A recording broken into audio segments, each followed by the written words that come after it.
أعوذ بالله من الشيطان الرجيم بسم الله الرحمن الرحيم الحمد لله الصلاة والسلام على رسول الله وعلى آله وأصحابه ثم أما بعد السلام عليكم ورحمة الله وبركاته برادران و خواهران و بینندگان و شنوندگان محترم، الحمدلله که ما و شما از گراماتیکای زبان عرب، از علمی صرف، از کتاب صرفی میر 8 درس گرفتیم و بنده حالا میخواهم درس 9 را از این کتاب صرفی میر به سمع شما برادران و خواهران و خواهشمندان آموزش زبان عربی برسانم.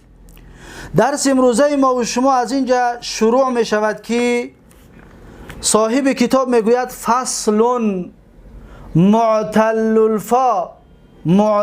الفا از باب فعل یفعل نیامده است. این درس امروزه ما و شماست.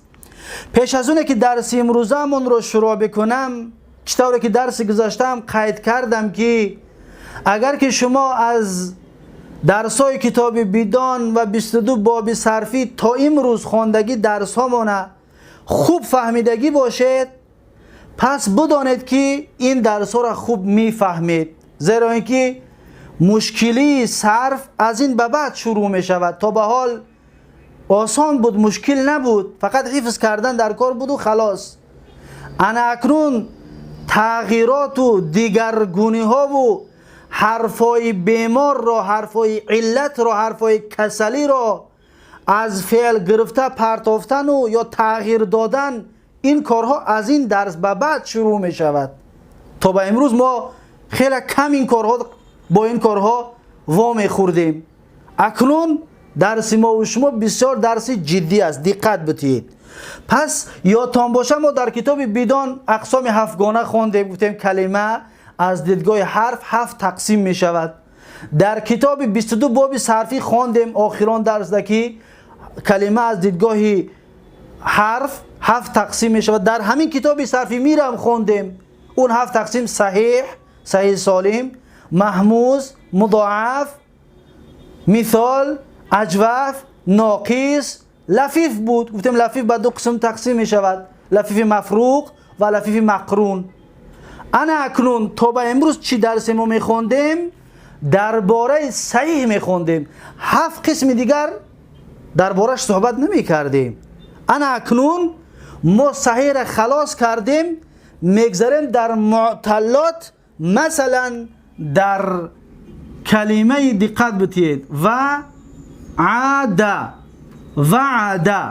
کلمه فعلی وعده را دقت بتید. این وعده از اون قسم های 7 گانه‌ای که ما و شما خواندیم نامش مثال هست. مثال از قسم معتلات است، یعنی حرف علت دارد، نامش مثال است. همچنین معتل فاش هم میگم. برای چی؟ برای را به ترازو بکشه میشه و فعل. دقت بتید.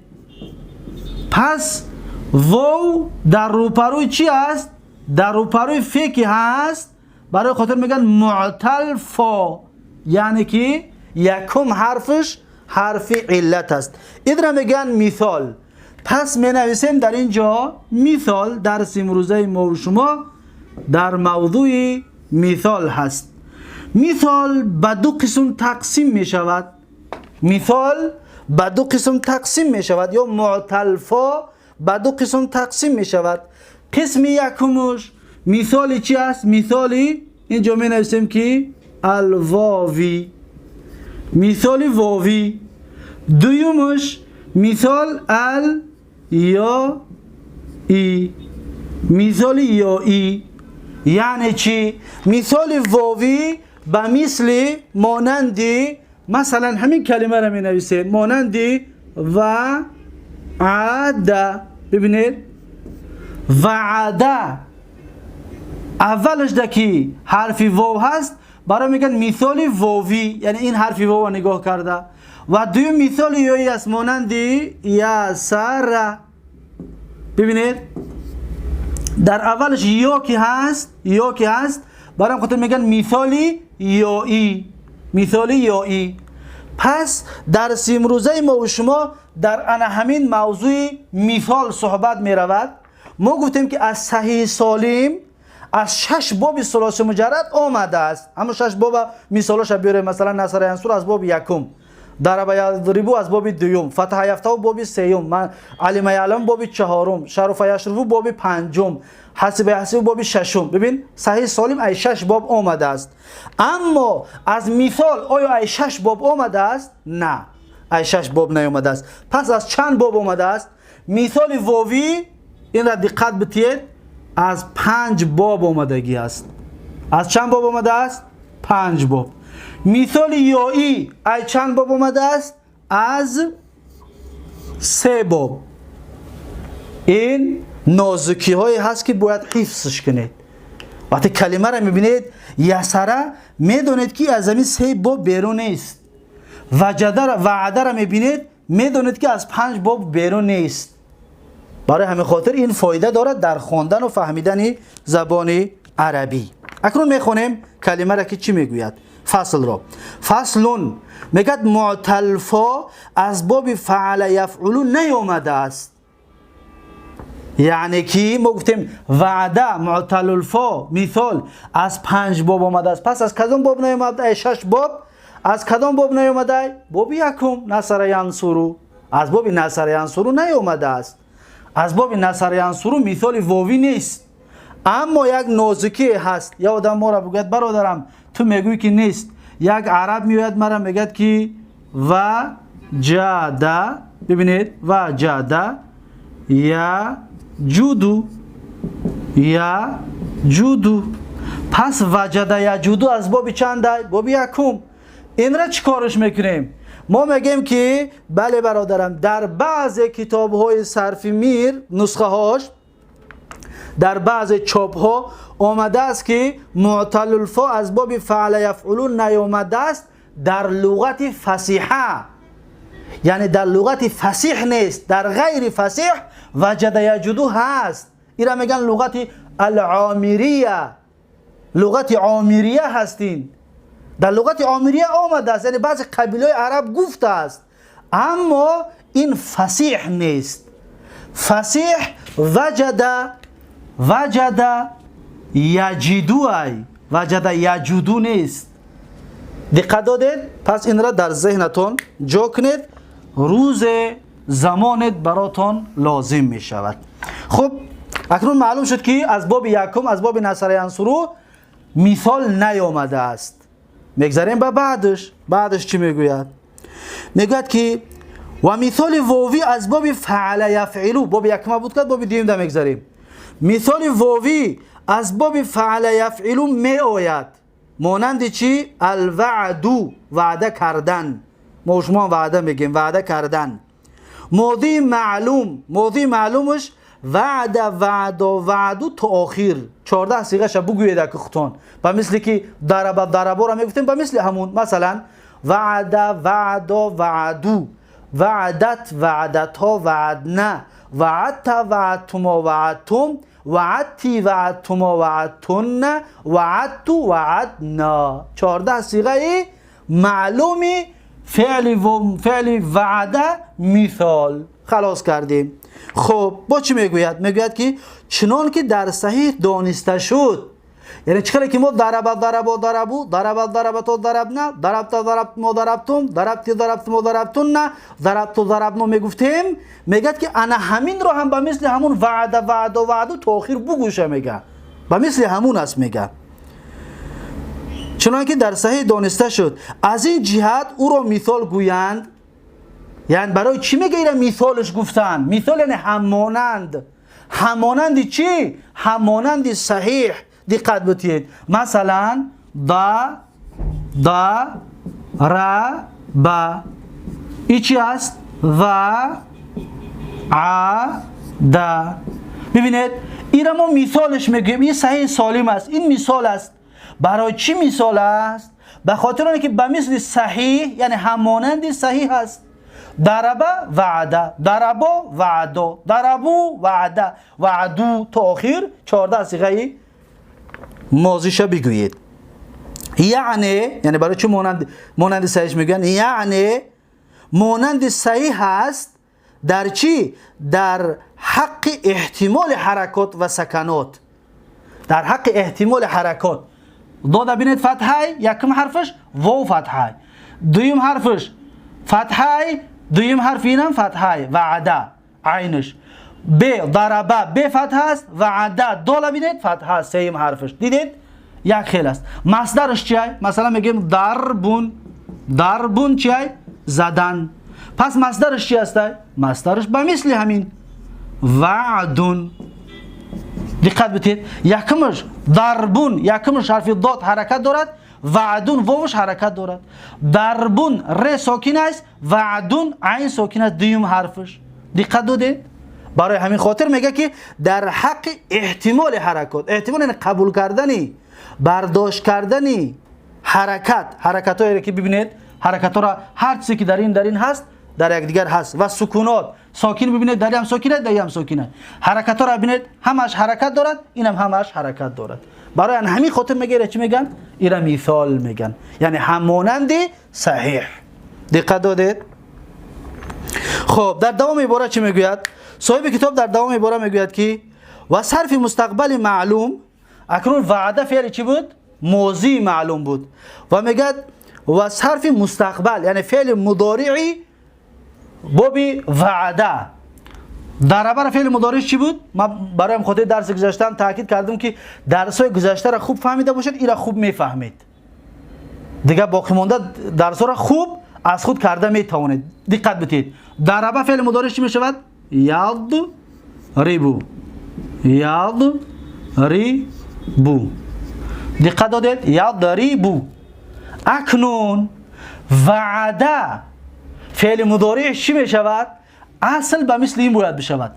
یاو به حرف به رنگ سرخ نوشته بنویسیم توی که این غلط است، خطا است، اما اصلش می نویسیم یاو عیدو. ببینید حرف مضارعات فتحه، یکم حرف فای کلمه ببینید ساکن، سیم حرف دویم که عین باب کسره و آخر ضربو یا وعیدو. این اصل هست. اما وعده را وقتی که ما فعل مضارعش رو میگیم که یعیدو. دقت بدید اصل این طور است یعیدو. دقت دادید؟ یعیدو. پس واو کجا شد؟ واو باید باشد زیرا که در اول واو است، اول کلمه حرفی واو است، مثال واویش میگه میره. پس کجا شد واو؟ قاعده را بنویسید بگیرید. خب میگه که قاعده همین است، میگه که واو ساکن ما قبلیای مفتوحه. دقت بدید قاعده را نوشته برای حفظ کردن. دقت بدید واو ساکن در بین یای مفتوحه و بعدش کسره تحقیقی یا تقدیری واقع شد، واو حذف می شود. برای چی؟ برای ثقیل بودن. عربا میگن ما بگیم یوعدو برای ما وزمین است، از این حساب میگن ما واو حذف میکنیم میپرتویم و یعیدوش میگیم. دقت دادید؟ قاعده را یاد کنید، در هر کجایی که دیدید عملیش میکنید. یوعدو واو ساکن، یا میگم که واو ساکنه در بین یای مفتوحه و عینی یا بعدش کسره تحقیقی. این کلمه را بسیار دقت بدید که این مسئله مهم است. اینجا من نوشته بمونم تحقیقی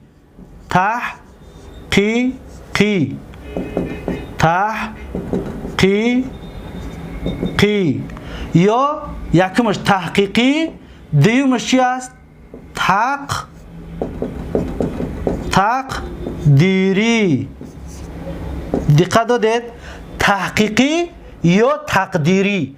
پس واو ما قبل یای مفتوحه و ما بعد کسره تحقیقی یا تقدیری باشد واو حذف کرده می شود. این قاعده را حفظ بکنید و نوشته برای آینده تون در کار می شود. پس یوعدو اصل بود، ما واو حذف کردیم، وقتی واو که گرفتیم چی می شود؟ یعیدو. یعیدو فعل مضارع است. دقت دادید؟ یعیدو فعل چی است؟ فعل مضارع. پس اکنون 14 صیغه یعیدو را بیا بگوییم. یعیدو، یعیدانی، یعیدون، تعیدو، تعیدانی، یعیدن، تعیدو، تعیدانی، تعیدون، تعیدین، تعیدانی، تعیدن، اعیدو، نعیدو. وعده میکرد و امر در زمان آینده تا آخرش 14 صیغه است. دیدید 14 صیغه فعل مضارعش هم همچنین گفتیم، فعل ماضیش هم همچنین گفتیم. خب میگذاریم به ما بعد. بعدش چی میگوید؟ یعیدو، یعیدون، یعیدون تا آخر. اصلی یعیدو یوعیدو بود. اکنون قاعده را میگه، دقت بدید.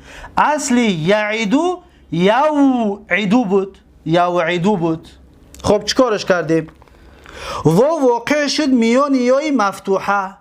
واو در بین یای فتحه دار و یای مفتوحه و کسره لازم و کسره لازم و کسره لازمه واقع شد واو. پس چیکارش کردیم؟ واو رو حذف کردند. پس واو دیدید که ما از بین بردیم، حذفش کردیم. برای چی؟ برای ثقالت، برای ثقیل بودن، برای وزمین بودن. برای وزمین بودن واو از بین بردیم. این قاعده را کی گفته مده؟ صاحب صرف میر. اما قاعده که من گفتم تحقیقی و تقدیری این نگفت. اما این را در یادتون بگیرید، این قاعده عامتر هست، بهتر است. این قاعده خوبتر است. از این حساب این را در ذهنتون داشته باشید. قاعده که من گفتم او در ذهنتون باشد. خب یعیدو شد. پس واو که پرتافتیم یعیدو شد. خلاص یعیدو، یعیدانی، یعیدون تا آخر 14 صیغه اش. و با تا اکنون حالا ما فقط یا را گفتیم. این گفت که بعد یای مفتوحه با ما حرفای مضارعه ت داریم، تضربو مثلا توعیدو، یا الف داریم اعیدو، اوعیدو اصلش. با نون داریم نعیدو. با یا چیکار کنیم؟ میگه که با تا یعنی همراهی تا و همزه و نون نیز انداختند برای موافقت باب. برای چی؟ اکنون اینجا ما گفتیم که یای مفتوحه واو واقع شد در بین یای مفتوحه و کسره تحقیقی و تقدیری. واو حذف کردیم. حاضر مثلا یعیدو، یوعیدو، یوعیدانی، یوعیدون، توعیدو تا می شود. اونجا قاعدش کجا است؟ میگه این هم حذفش کردیم. برای چی؟ برای موافقت باب. برای وقتی که ای حذف کردیم از دیگرش هم حذفش کرد. اوعیدو نو اعیدو بگو، نوعیدو نگو، نعیدو بگو. دقت دادید؟ پس این هست قاعده کتاب بدان. قاعده کتاب بدان این هست. و قاعده که ما گفتیم بین یای مفتوحه میشه بگیم که قاعده را در جای یای مفتوحه بنویسید که بین حرف مضارعت مفتوحه. حرف مضارعت گفتین انیتو همش میدره، الف و نون و یا و ت میدره. پس میتونه که در جای یای مفتوحه او را بنویسید، بعد تحقیق و تقدیر را بگید که حالا این تحقیق و تقدیری فایده داره. در اینجا کسره تحقیقی ولی با کسره تقدیری دیگر هم داریم ولی بعدتر می آید. خب امر حاضر معلوم. امر حاضر معلوم را ما و شما از گذشته میدونیم. نه از چی میگرفتیم؟ از فعل مضارع مخاطب میگرفتیم. از فعل مضارع مخاطب. مثلا فعل مضارع مخاطب چی میشود؟ تعیدو. تعیدو یعنی تو وعده میدهی. تعیدو چیکارش میکنه؟ اولین کارو میکنیم آخرش رو نگاه میکنیم حرفی صحیح هست ساکنش میکنیم. آخرش حرفی صحیح هست چیکارش میکنیم؟ ساکنش میکنیم. پس میشود تعید. در اولش حرف مضارعت است، حرف مضارعت را میگیریم، پس می شود چی؟ عید. فعل امر خلاص. برای حرف مضارعت گفتیم اگر بعدش ساکن میشد احتیاج به همزه داشتیم، ساکن که نیست احتیاج به همزه نداریم. پس عید ترجمهش وعده بکن تو، عید وعده بکن. اگر دو کس باشد عیدا، جمع مردا باشد عیدو، شما مردها وعده بکنید. عیدی تو زن وعده بکن، عیدا شما دو زن وعده بکنید، عید نه شما زنها وعده بکنید. پس اینها را دقت بتید. عید را از تعیدو گرفتیم، عیدا را از تعیدانی گرفتیم، عیدو را از تعیدو گرفتیم، از تعیدو نگرفتیم، عیدی را از تعییدی نگرفتیم، عیدا را از تعییدانی گرفتیم، عید نه را از تعیید نگرفتیم. دقت دادید؟ پس اصلی واقعی گرفتن فعل امر این را شما در دفترتون بنویسید. من ننویسم تا اینکه وقتمون طولانی بعد درسمون طولانی بعد نشود. پس میگوید معلوم امر حاضر میشود که عید عیدا عیدو، عیدی عیدا عیدنا. اکنون بانون ثقیله، یعنی بانون توکید ثقیله. نون توکید ثقیله گفتیم در فعل امر در همه بابهاش میدراید، در 6 صیغه‌اش میدراید. پس میگیم عیدن، این دال ساکن بود فتحش میتیم، نون شده دار. عیدن، عیدانی. نون برای چی کسره دادیم؟ درس گذشته گفتیم همون قاعده را شما خودتون تکرار کنید. عیدانی التقای ساکنین شد، برای چی نون الف حذف نکردیم؟ اجعل غیر حدیه، برای چی حذفش نکردیم؟ جوابش درس گذشته گفته بودیم برای التباس شدن با مفردش. اگر الف بگیریم با مفردش یک خیل میشه، پس عیدن نمیشود. برای خاطر ما الف موندیم عیدانی. شما وعده بودید حتما دو مرد. عیدون واو رو حذف کردیم برای التقای ساکنین. عیدین یا رو حذف کردیم یای مخاطبه رو برای التقای ساکنین. عیدانی پیشتر در دیمی مذکر هم گفتیم همون گپا. عید نانی، سه نون جمع شد، در بین نون ها یک الف رو آوردیم شد عید نانی و نون را کسره دادیم. برای چی؟ برای بعد الف واقع شد به مثل مثنا شد که یضربانی. پس همون چیزایی که درس گذشته این گپا را گفتگی بودیم و نوشته بیانش کرده بودیم. خب نون توکید ثقیله خلاص شد. نون توکید خفیفه از این 6 تا چند تا میدارد؟ در 3 تا. کدام است؟ عیدن، عیدون، عیدین. دقت دادید؟ عیدن اینجا هیچ کار نکردیم، فقط عید بود ساکن بود، نون ساکنه را آوردیم خفیفه را، این را فتحه دادیم خلاص عیدن شد. عیدون التقای ساکنه شد، اصل عیدون بود، واو ساکن نون ساکنه، واو را حذف کردیم شد عیدون. عیدین، عیدین بود، یا ساکنه نون ساکنه، یا را برای ما قبلش چی بود؟ دلیل بود، کسره برای دلالت میکرد به یای محذوفه. عیدون ده واو دامه دلالت میکرد به واو محذوفه، برای خاطر حذفش کردیم. یعنی دلیل هست، یک علامت هست، یک نشانه که بود حذفش کردیم. پس عیدین برای عیدین بود، یای ساکنه نون ساکنه، دلیل کی بود برای یای ساکنه، یا را گرفتیم ضمیر را و نون را در جاش ماندیم شد عیدین. یعنی حتما وعده بده تو ای زن. پس این بانون چید؟ بانون توکیدی خفیفه. خب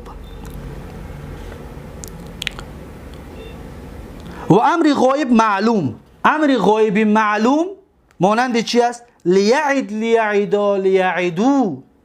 دقت دادید؟ تا آخر میگه 14 صیغه دارد. امر بالام 14 صیغه در بدان خوانده بودیم. لیعید، لیعید اصلش لیتوعید بود. دیدید؟ در همه دیگه فعل مضارع ده واو حذف شده. همون قاعده که حالا گفتیم این دو تا همراه کردیم، همون قاعده را استفاده میبریم. پس میگید که لیعید از لیتوعید گرفتگی هستند. واو واقع شد بین یای مفتوحه و کسره تحقیقی یا تقدیری، پس واو رو حذف کردن شد لیعید.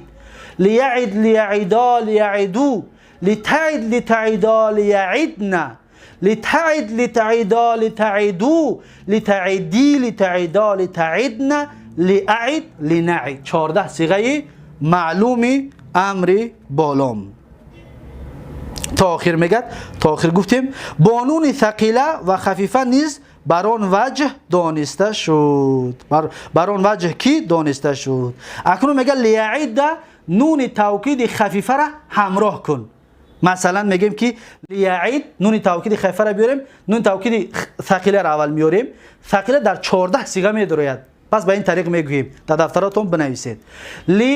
لتعیدن، لتعیدان، لتعیدن. یا از غایب سر میکنیم، برای خودش به غایب سر کاگی.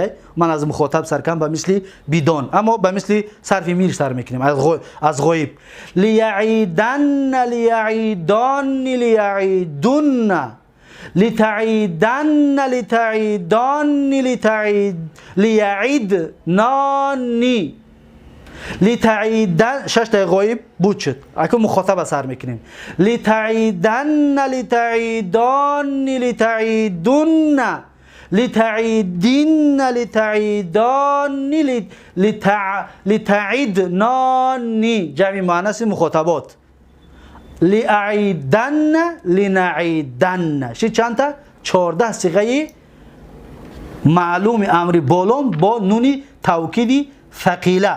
اکنون نون توکید خفیفه میدراید، اما در 8 صیغه‌اش. 3 تا غایب، 3 تا مخاطب، 2 تا متکلم در میدراید. خلاص. پس این را در دفتراتون بنویسید که مثلا 3 تا غایب در چقدر میشود؟ لیعیدن، لیعیدون، لتعیدن. چند تا شد؟ 3 تایی غایب. لیعیدن حتما وعده بکند باید آن مرد. لیعیدون حتما باید وعده بکند وی ها مردها. لتعیدن حتما باید وعده بکند وی زن. اینها غایب بود. اکنون مخاطب دا میگیم که لتعیدن، لتعیدون، لتعیدین. لتعیدن یعنی حتما باید تو وعده بکنی ای مرد. لتعیدون اصلی تعیدو بود، واو حذف کردیم. چیزایی که حذف شده شما خودتون در دفتراتون بنویسید. لتعیدون التقای ساکن نون حذف کردیم، برای پیش از واو دمه بود، دلالت میکرد به واوی محذوفه. پس شد لتعیدون. لتعیدین یا را حذف کردیم، برای پیش خودش کسره بود. لتعیدین باید تو زن وعده بکنی، باید تو زن وعده بکنی. پس این هست 3 تای مخاطب، 3 تا غایب با 3 تا مخاطب چند تا شد؟ 6 تا. 2 تا متکلم همچنین نون توکیدی خفیفه را قبول میکنن، مانندی لیعیدن، لنعیدن. باید من وعده بکنم، باید ما وعده بکنیم. ترجمهش. پس با این بران وجه میگه دانسته شد، اما ما گفتیم شکلون. و حال با لم و لما و این شرطیت چنان است که در صحیح دانسته شد. یعنی لم جزم میکرد، پس این دفع جزم میکند. لم یعید دوله ساکن که لم یعید، لم یعیدا یعیدانی بود، نون حذف که برای لم در آمد. لم یعیدو یعیدو نبود، نون حذف کرده برای لم در آمد. پس 14 صیغه‌اش میشود لم یعید، لم یعیدا، لم یعیدو، لم تعید، لم تعیدا، لم یعیدنا، لم تعید، لم تعیدا، لم تعیدو، لم تعیدی، لم تعیدا، لم تعیدنا، لم اعید، لم نعید. 14 صیغه مجهولی معلومی فعل چی؟ فعل جهد در اولش لم دارد. و لمو هم به مثل هم چی که گفتیم در جای لمو را بمون با آخر برو می شود پر. بعد از این لن، این شرطی قطعه همین طور. این یعید، این یعیدا، این یعیدو در جای لم این بمونه. در دفتراتون بنویسید هر سه این رو، لم رو، لم رو، این رو. اما فرق بین لم و لمو چی است؟ این جاش علم نحو است. علم صرف درباره فرق بین لم و لمو گپ نمیزند. خب چون که در صحیح دانسته شد. و با لن ناصبه اگر لن در اولش بدروریم، لن مثلا یعیدو است، لن اگر در اول بدروریم میگیم یعیده، لن یعیده. پس 14 صیغه‌اش میشود که لن یعید، لن یعیدا، لن یعیدو، لن تعید، لن تعیدا، لن یعیدنا، لن تعید، لن تعیدا، لن تعیدو، لن تعیدی، لن تعیدا، لن تعیدنا، لن اعید، لن نعید. دقت دادید آخرش چی شد؟ نصب شد. بلن تا آخر میگه چی طوری که تا آخر گفتیم. اکنون معلوم ها را خلاص کرد. میگذاریم در مجهول. در مجهول چی میگوید؟ میگوید که مجهول وعیده، مجهول وعده میشود چی؟ وعیده. به مثل اینجا را دقت بتید، ما این را خلاص کردیم، اکنون بیره مجهول میکنیم. میگه ما در بدون خواندیم که اگر خواهی که معلوم فعل ماضی رو مجهول کنی، ما قبل آخر حرف ری است، کسرش کن و اولین حرف متحرک رو چکار کن؟ دمه کن. میشود چی؟ ضرب. ضرب شد مجهول فعل ماضی باب دوم. اکنون این را ما میخوایم مجهول کنیم، چیکار میکنیم؟ ما قبل آخر را کسره میکنیم، حرفی اولین متحرک چی میشود؟ دمه میشود. پس میشود چی؟ وعیده. پس وعده را مجهولش میشود وعیده. 14 صیغه‌اش بگویید: وعده، وعدا، وعدو، وعدت، وعدتا، وعدنا، وعدت، وعدتما، وعدتم، وعدتی، وعدتما، وعدتن، وعدتو، وعدنا. 14 صیغه وعده فعل مجهول ماضی. خب تا آخر میگد بر قیاس مجهول صحیح. صحیح بر قیاس مجهول صحیح چی داره گفتیم؟ در اینجا ما کار کردیم، ما قبل آخر را کسر و اول متحرک را دم، خلاص میشود مجهول و مثل صحیح است. و مستقبل مجهول، اکنون فعل مضارع را ما میخواهیم مجهولش کنیم. چیکارش میکنیم؟ فعل همون گپی بدون رو در یادتون بیارید. همون گپی بدون رو در یادتون بیارید. ما گفتیم در فعل مضارع اگر میخواهی فعل مضارع معلوم رو مجهول بکنی، ما قبل آخر رو فتح کن، فتح، و حرف مضارعت رو دم کن. چی شد؟ یضرب. پس مجهول شد. همین مجهولی باب دوم است. اکنون ما در وقتی که در صحیح همی کار کردیم، در مثال هم به مثل صحیح هست چیکار میکنیم؟ ما قبل آخر عین یوعدو، یوعدو، عین چیکار میکنیم؟ فتحه میکنیم. چطوری که ما قبل آخر فتحه کردیم، ببینید فتحه میکنیم و حرف مضارعت رو دمه میکنیم. میشود چی؟ یوعدو. چرا واو حذف نشد؟ پس اینجا در مجهول واو می ایستد. چرا حذف نشد؟ برای در قاعده ما گفتیم که واو ساکن ما قبل یا مفتوحه یا فتحه داشت یا اجازه فتحه ندارد. پس در اینجا دیگه در مجهول یا را حذف نمیکنیم، یا می ایستد. پس میشود یوعدو. دقت دادید؟ یوعدو. 14 صیغه‌اش میشود یوعدو، یوعدانی، یوعدون، توعدو، توعدانی، یوعدن، توعدو، توعدانی، توعدون، توعدین، توعدانی، توعدن، اوعدو، نوعدو. واو در جاش تا به آخر 14 صیغه ده میایستد. در دفترتون نوشته، دقت بتید. خب اگه میگه یوعدو، یوعدانی، یوعدون تا آخر چی داره که گفتیمش. واو باز پس آمد. الک واو در اینجا نبود که در فعل معلوم، در مجهول باز پس آمد. میگیم شکل دیگه در مجهول معلوم در نیست، مجهول در واو هست. زیرا که کسره بیافتاد. چرا؟ گفتیم که اینجا این کسره افتاد. این کسره اینجا چی بود؟ فتحه بود. فتحه کی بود؟ کسره کی بود؟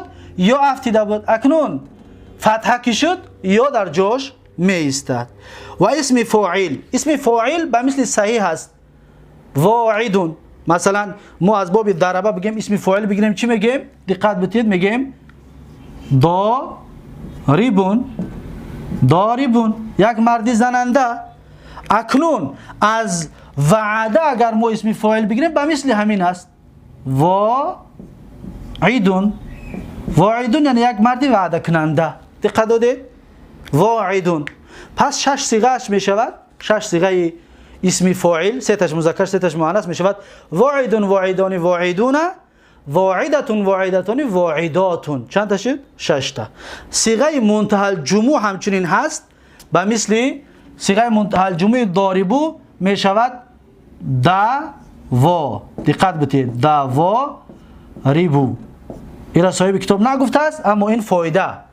دواریبو یعنی زنهای زننده. زنهای زننده. اکنون من میخواهم که از وعده صیغه منتهی الجموع بگیرم. چطور میگیرم؟ اصل میشود واعدو. دقت دادید؟ واعدو. این واو یکم این واو است. این واو دوم واو صیغه منتهی الجموع هست. این الف همچنین از صیغه منتهی الجموع است و این عین ر کلمه عین باب است و دال لام کلمه به این چی است؟ لام باب است. پس دقت بدید. صیغه منتهی الجموع چی میشود؟ واعدو. این اصلش است. اما با در عربی با یک قاعده دیگر داریم. اکنون دیگر قاعده را نوشته یه دفتری خاص برای قاعده بکنید. قاعده را بنویسید، هر وقت تکرار کرده قاعده را بیستید. با یک مثال قاعده را بنویسید. مثلا این گفتگیوم در زیر کسره تحقیقی این یعیدو را بنویسید. کسره تقدیری ده حال بعدا بیانش میکنیم. این درس یا درسی آینده. خب اکنون در عربی قاعده است اگر دو واو جمع شود، هر دوش متحرک باشد، واو یکم رو قلب به همزه میکنن. واو یکم رو قلب به چی میکنن؟ همزه. دیدید؟ قلب به همزه میکنن. باقی مونده چطوری که است؟ همون خودش میایستد. باقی موندهش خودش میایستد. پس میشود چی؟ دقت بدید. این همزه اصلش واو هست. میشود اواعدو. پس یک کس ما را سوال کند که اواعدو چی هست؟ میگم اصلش واعدو است. دو واو متحرک جمع شد، واو یکم رو عرب قلب کرده است به همزه. قلب یعنی واو گرفتن و همزه گرداندنش. دقت دادید؟ خب این فایده بود غیر از کتاب که این کتاب در این باره گپ نزده است. در پیشکی گفته بود که صیغه منتهی الجموع هست، اما در اینجا هیچ چیز نگفته است در این باره. خب تا آخر چطوری که 6 صیغه شا گفتیم. اسم مفعول موعود. اسم مفعول همچنین چی است؟ موعود. مثلا حاضر ما میخواهیم اسم مفعول بگیریم از چی؟ از فعل وعده، از فعل ضربه میگیریم چی؟ مضروبون. پس از وعده میگیریم چی؟ موعودون. دقت دادید؟ موعودون. این میم چی است؟ میم اسم مفعول هست. ضاد واو اصل کلمه است، فای کلمه. ر یعنی عین، این چی است؟ عین کلمه است. این واو اسمی مفعول هست. این ب یا دال لام کلمه هست. پس به مثل صحیح هست موعودون. پس 6 صیغهش می شود که موعودون، موعودان، موعودون، موعودتون، موعودتان، موعوداتون. صیغه منتهی الجموع دارد، می شود مواعدو. مواعدو صیغه منتهی الجموعی چی است؟ اسم مفعولی وعد یعیدو هست. خب این هم همچنین فایده بیرون از کتاب که صاحب کتاب در این باره چیزی نگفته است. خب میگذاریم به بعدی. چی میگوید؟ میگوید که تا آخر یعنی که موعود، موعودان، موعودون، موعودتون، موعودتون، موعوداتون، مواعد صیغه منتهی الجموع به همین 7 قطعه خلاص شد اسم مفعول. اکنون حالا تا به اینجا ما و شما مثال واوی را خلاص کردیم. مثال واوی ما و شما خلاص شد. اکنون میگذاریم در مثال یایی و مثل یسره که چطور میشه. میبینیم که این تغییرات در یسره هم میشود یا نه. دقت بدید چی میگه. میگه که از باب فعل یفعلو یعنی باب ضرب یضربو معلوم شد که از باب یکم، از باب نصر ینصرو مثال یایی نیامده است. پس یک طرف بیرون کردیم. پس سه تا دیگه کدامش باشد که مثال یایی آمده است؟ در اینجا گفتیم فقط از باب نصر ینصرو مثال واوی نیامده است. خلاص معلوم شد 5 تا دیگه باب آمده است. اما در اینجا چی؟ اکنون معلوم شد فقط یک باب بیرون کردیم. 5 تا دیگه مون 3 تاش دارد، 2 تاش ندارد. او 2 تا نداشتگی کدامه؟ حالا ما یک تای بدگی را میخونیم. باب ضرب یضربو با همین باب چی؟ ضرب یضرب. همین بابا میخونیم. ببین چی میگوید. میگوید که فعل یفعل المیسر نوشته است قمار باختن، یعنی در قمار بازی بای دادن. باختن همین است. در قمار بازی میکنی بای میتی، فایده نمیکنی، ضرر میبینی، باختن. اما المیسر این معنی را ندارد. میسر قمار بازی کردن، باختن این نادرست است. پس اینجا را میخواهم خالی بکنم برای مثال یایی. میبینیم که مثال یایی چی دیگرگونی ها دارد. این را همچنین فعل صحیحش را نوشته میکنیم. برای ما اول فعل صحیح را میخونیم. دقت بدید. ضرب باب چنده؟ باب دوم. ضرب یضرب. یسر از همین باب ضرب یضرب است. ببینید چیکارش میکنیم. المیسر گفتیم قمار بازی کردن. اکنون میسر ما شما را میدونیم اسم چی است؟ مصدر است. معلوم است مصدر قمار بازی کردن مصدر است.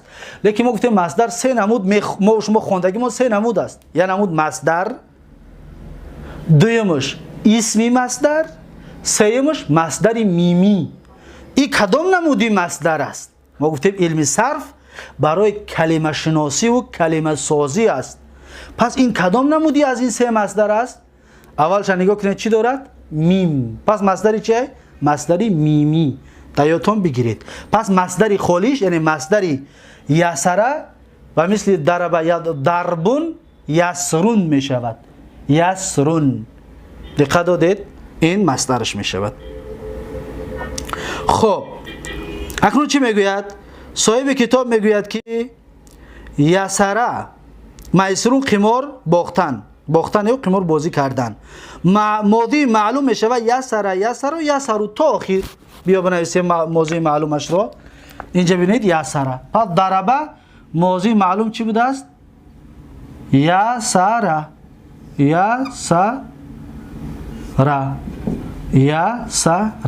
ضرب یسره. پس 14 صیغه‌اش را بگویید. یسره، یسرو.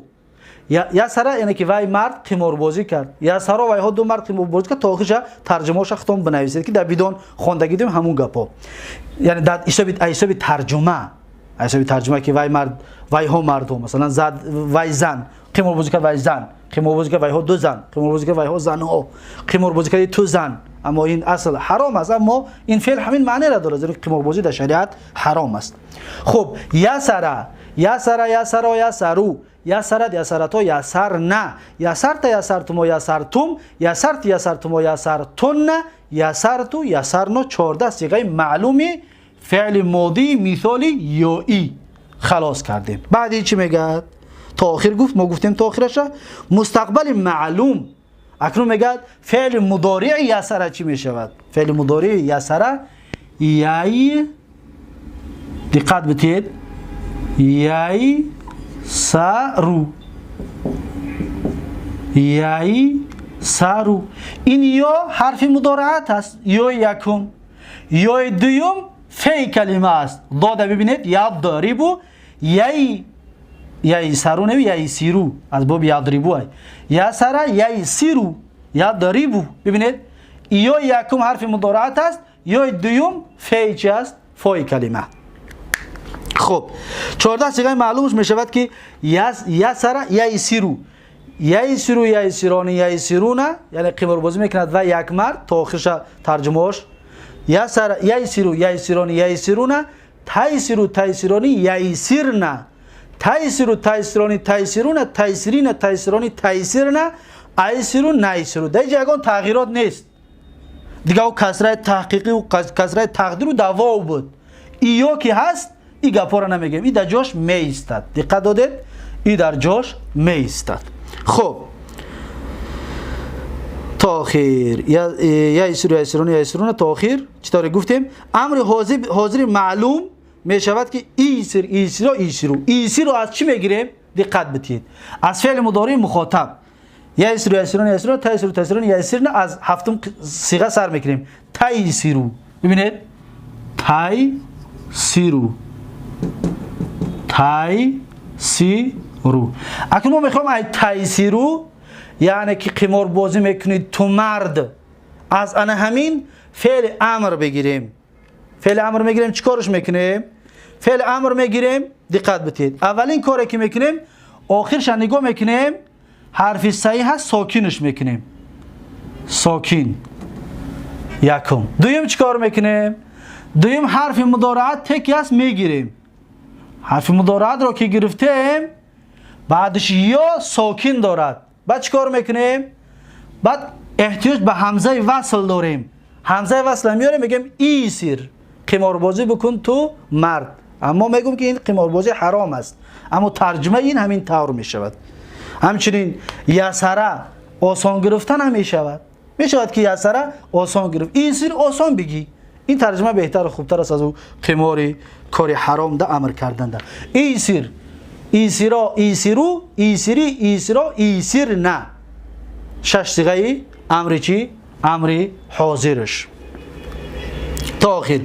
بانون ثقیله اکنون ایسیر، پس معذرت میخوام اصل اینها را بگیم. ایسیر از تیسیرو گرفتگی است، ایسیرانی از تیسیرانی گرفتگی است، ایسیرون از تیسیرون گرفتگی است، ایسیری از تیسیرین گرفتگی است، ایسیرا از تیسیرانی گرفتگی است، ایسیرنه از تیسیرنه گرفتگی است. در دفتراتون بنویسید چیکار کردیم، شما خودتون کارش بکنید.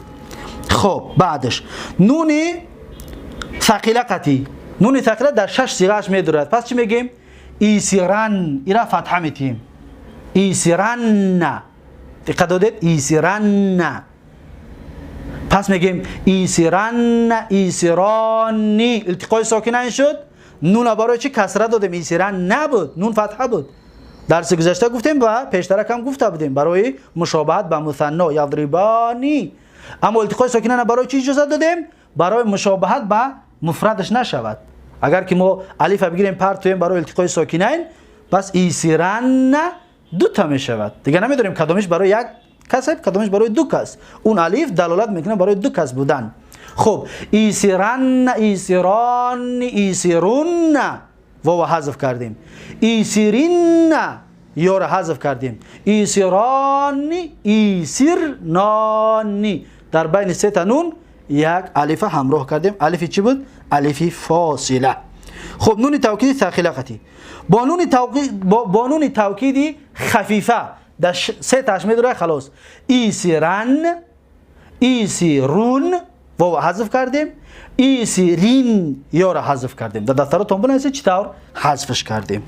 خب امر غایب معلوم، امر غایب معلوم میشود لییسیر، لییسیر. در اولش یا را لام میمونیم، لام مکسوره، آخر ساکن میشیم، میشود لییسیر، یعنی باید تو آسان بگیری. اما اگر که با قماربازی بگیرم، اگر باید وای مرد آسان بگیرد. اما با این ترجمه قمار بگیرم اگر میشود که باید وای مرد قماربازی بکند، این کار حرام را. خب لییسر، لییسرا، لییسرو، لیتیسر، لیتیسرا، لییسرنا، لیتیسر، لیتیسرا، لیتیسرو، لیتیسری، لیتیسرا، لیتیسرنا، لییسر، لینیسر.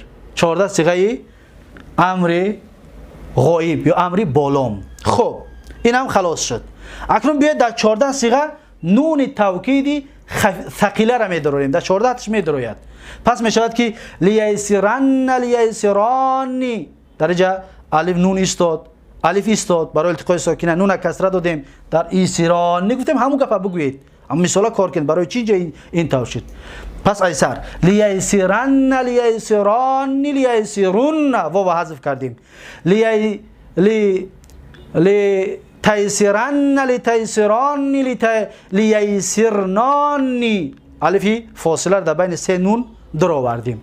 6 تایی غایب شد. 6 تایی مخاطب می شود که تقت سر می شود.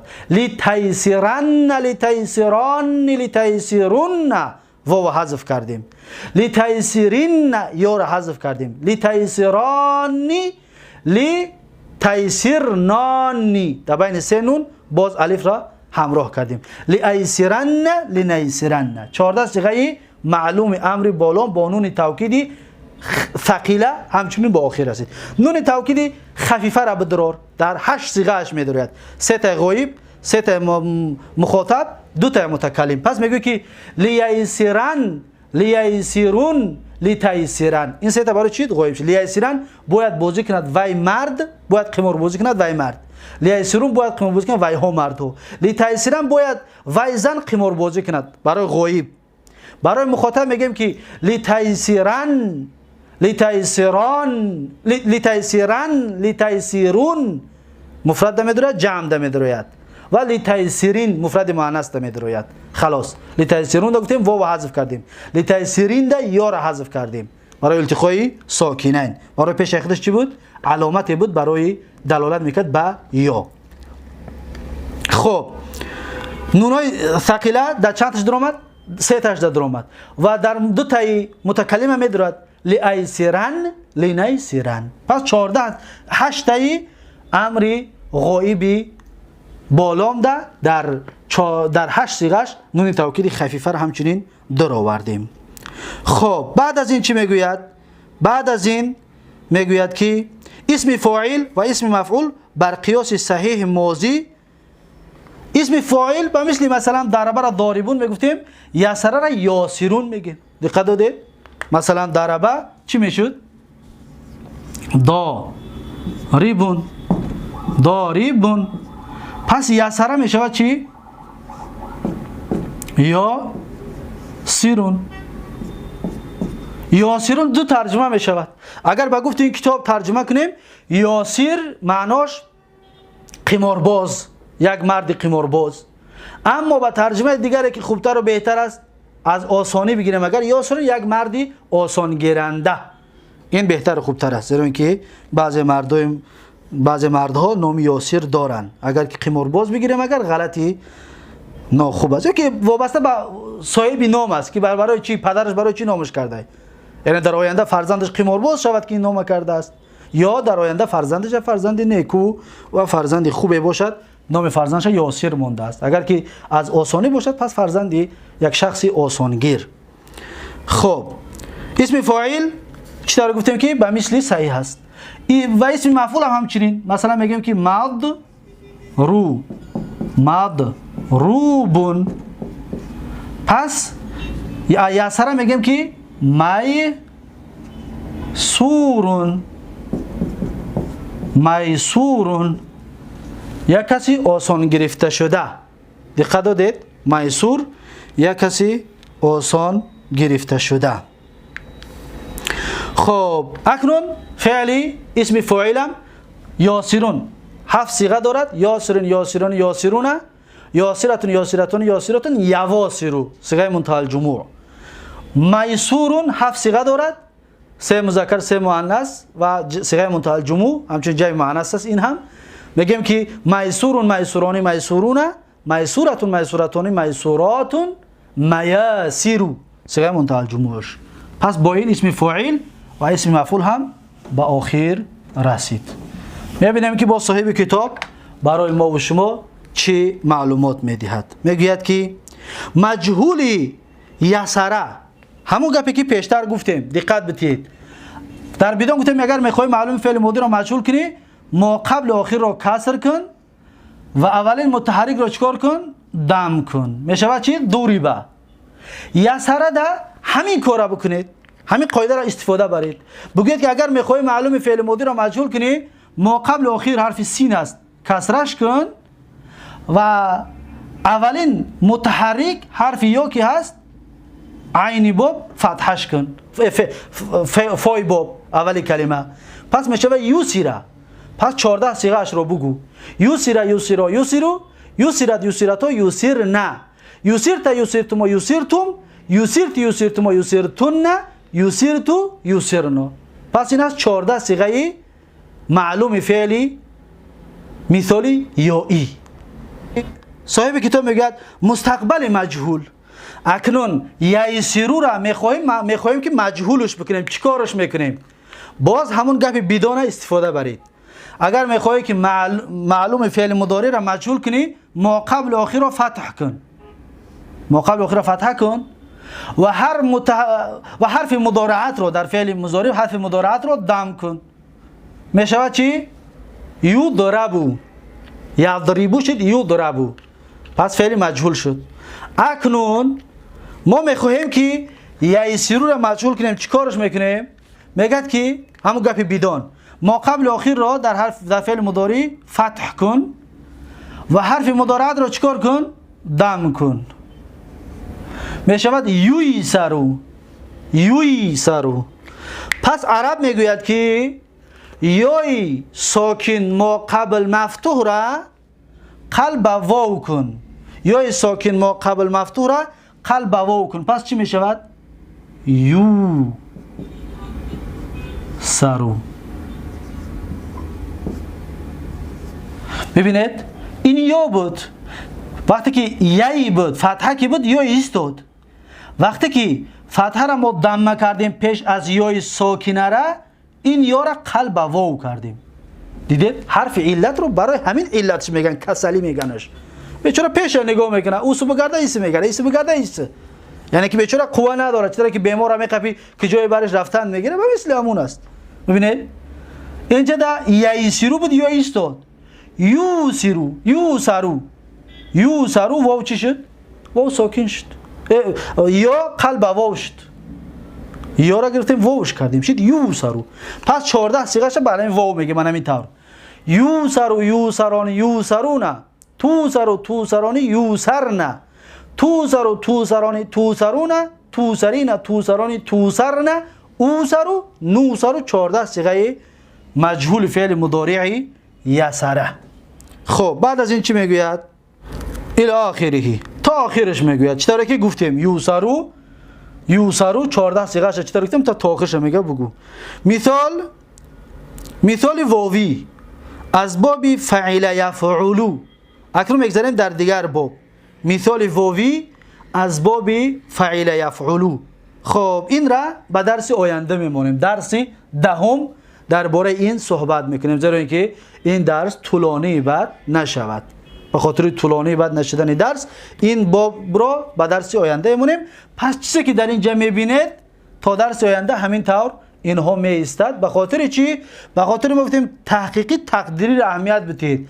پس تحقیقی دا مثالش در دفترتون بنویسید که کسره تحقیقی به مثل یعیدو یعیدو. این همی کسره را کسره چی میگن؟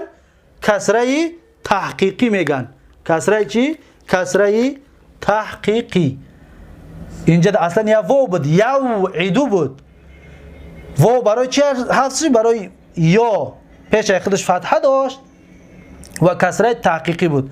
اما کسره تقدیری که جدا است این را انشاءالله درس دهم بیانش میکنیم و درس دهم دربارش انشاءالله با تفصیل صحبت خواهیم کرد. پس این درس نهم را در اینجا به پایان میرسانم. امیدوار هستم که از این فایده گرفتید که مثال واوی وعده و اون قاعده‌ای که گفتیم قاعده را همچنین نوشته در ذهنتون داشته باشید. دوم از مثال یایی یسره. پس این هست تغییرات و این هست تصریف و دیگرگونی هایی که در مثال واوی و یایی از باب دوم فقط از باب ضرب یضربو همین قدر کارها کرده می شود و اینها باید حفظ کرده شود. اگر می خواهید زبان عربی را خوب از خود بکنید، خوب بفهمید، خوب فهمانده بتونید، پس اینها را باید از خود بکنید. بارک الله فیکم و جزاکم الله خیرا. و تا درس آینده یک شما رو به الله تبارک و تعالی میسپارم. هر کجایی که باشید سلامت و موفق و مؤید باشید. السلام علیکم و رحمت الله و برکاته.